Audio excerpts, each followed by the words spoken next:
Well, thank you so much for staying with us here on Morning Live. And of course, now we're going to talk about infertility and, of course, the effects of this, the effects that it has on women and men who are unable to have children of their own naturally. And joining us now is Mandy Rodrigues, who's a clinical psychologist at Medfem Fertility Clinic. And she's here to talk to us about some of the difficulties associated with infertility, as well as the inability to carry a baby to term, amongst other things. Mandy, thanks so much for coming through. Pleasure.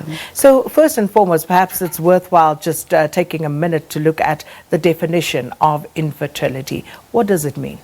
So infertility is generally 6 months to a year of trying to have a baby and you cannot fall pregnant, as well as the inability to carry a baby to term. So it's recurrent miscarriage, that would be defined as infertility. So what we tend to see manifest are those frustrations that people have when they are unable to have a baby. Talk to us about that. You know, what are some of the emotions that people go through? So I think the big thing is a sense of helplessness, because it's something that everyone else is having and something that people you perceive don't deserve it can fall pregnant, and then you reach that stage where you want a baby and you can't have it. So first of all is this huge sense of helplessness, and then feeling marginalized by the groups around you and not fitting in because they're having babies and you kind of don't fit in. And there's a huge sense of depression as well as post-traumatic stress disorder that happens amongst these women. And that's recently emerged in all the research that they present with a major depression. It's a major loss of something that they really wanted and that they can't have, and it continues into the future. And I guess what is really startling is that women, or men even in certain instances, would go to the extent of committing a crime, and that of stealing another person's baby in order to, one would suppose, fill the void. Look, I think I researched online, and it is quite rare that a baby gets stolen. In the US, there's 4 million babies born, and since 1983, only 270 babies have been kidnapped. So it is a very rare phenomenon. If we look at this lady who took the baby, and again, it's the first case in recent months or recent years that we've come across. She, first of all, had 2 miscarriages, so she had recurrent miscarriages. She probably could not afford to go for fertility treatment or for help, so that sense of helplessness was even bigger. And then there had been a previous suicide attempt 2 weeks ago, so we have to say there was a predisposition to some sort of abnormal behavior coming out. And also, we don't know what her history looks like. People who have a history of depression or a family history of bipolar or schizophrenia are more at risk to, after a miscarriage, their hormones creating some sort of maybe psychosis or a severe depression that makes them not think straight. So when it comes to women who are unable to carry a baby to full term, you know, what are some of the reasons for that, and also how prevalent is that phenomenon? Look, it's if we look at recurrent miscarriage, the prevalence rate, it depends what it's due to. So is there a problem in the uterus? Is there a septum in the uterus? Is there an abnormality in the actual chromosomes of the baby? So we have to explore all those different options. Hormone levels as a starter. Is there maybe not enough estrogen, not enough progesterone to feed the pregnancy? So what is the cause of these recurrent miscarriages?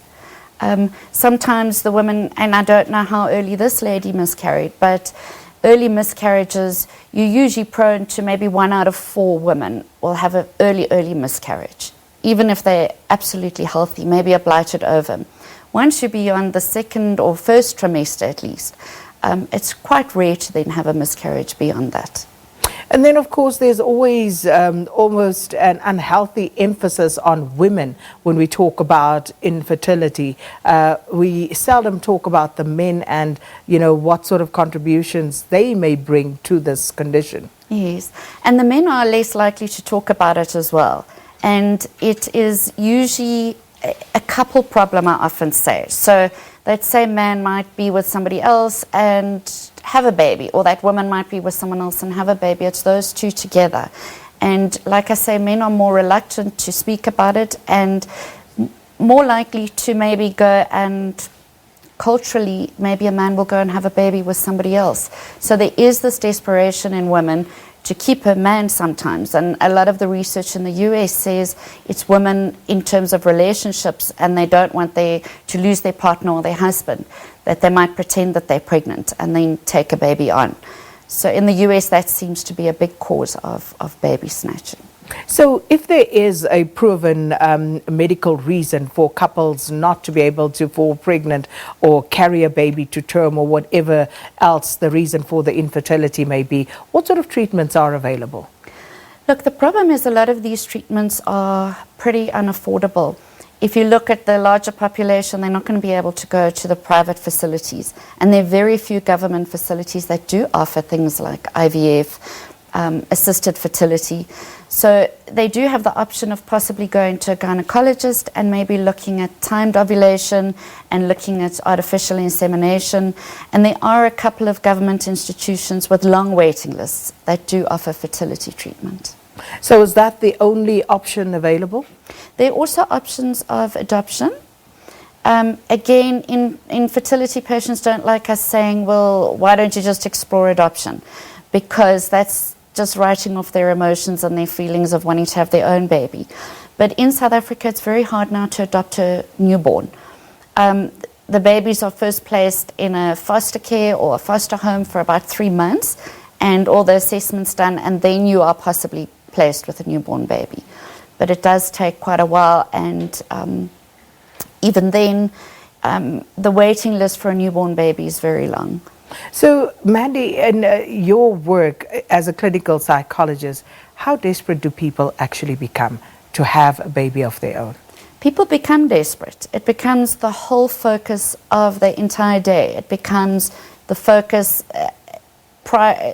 it's the one focus second or first. Their marriage and their work comes second. It is the one thing that can start obsessing about, dreaming about. They can develop post-traumatic stress disorder every time they see a pregnant woman or every time they see a post on social media. Suddenly there's a stressful reaction. So it does become desperate, not desperate enough to take a baby. That, I think, is something that is very, very rare, and it is more loose associations then and gone beyond the norm of the desperation we see. So what sort of advice do you have as a clinical psychologist for someone who's perhaps watching, who is feeling desperate to have this baby that for some other reason they are unable to have at this point? I think that they need to, if they can't go and speak to someone, possibly go onto social media. There are a lot of platforms and a lot of forums where they can talk anonymously and listen to advice, and maybe go to their GP for baseline tests to kind of establish some sort of plan going forward. We know people cope better when they see that there's a longer term plan. So they kind of say, well, I'm going to try naturally for 6 months. If that doesn't work, I'm going to go and have my bloods tested. If that doesn't work, I'm going to explore the next option. And use your resource, your people around you. Talk to them. I know they don't understand and they often don't say the right things, but the more we get isolated and the more we marginalize, the harder it's going to be to cope. So thank you so much for coming through, Mandy. So talk to someone, speak to the people around you, and if you're able to reach out to a clinical psychologist like Mandy, perhaps then do make use of that resource as well. But thanks to Mandy Rodrigues, who is a clinical psychologist at the Medfem Fertility Clinic, for talking to us about some of the emotions that women and of course men also feel due to infertility.